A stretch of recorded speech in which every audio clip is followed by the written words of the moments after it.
Welcome back to the channel. As the video does state, this is for an installment for the CSM 22LR MP5 trial rail handguard. This case, this is the umarex license Heckler & Koch.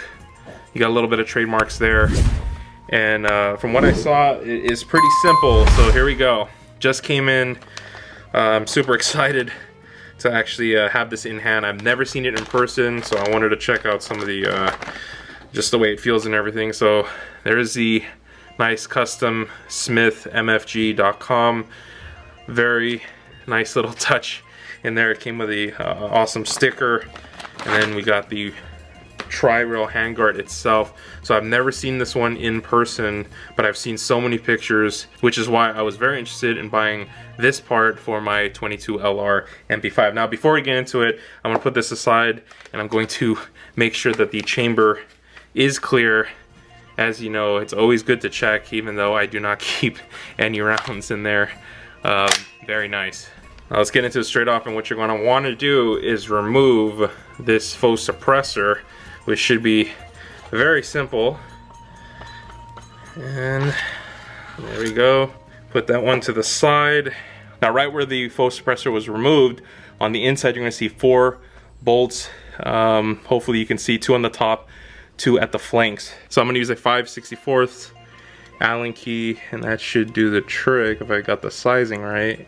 There we go. Get the first one loose. Second one, third, fourth.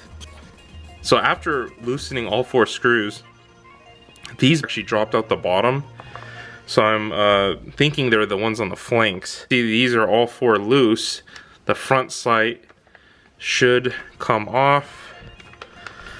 Let's see. There we go.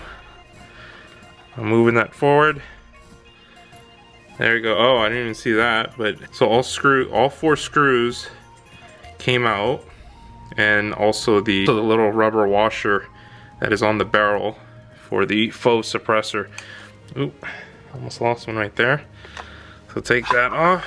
There we go. Handguard came off. And so now that the handguard is ready to be installed, it should slide right on all the way to the end. And as you can see right here, the grooves of the actual replacement handguard should fit right on and should click in place. There it goes. Now putting the front sight back on, it should go right into place. And the one thing I wanted to talk about is, as you can see underneath here, there are 2 holes for the screws. So that is where they will sit. See, it went straight on. Now tightening fun. Alright, last one is on. Make sure all 4 stay flush, because you do have to put the faux suppressor back on. And do not forget to put back the little rubber washer.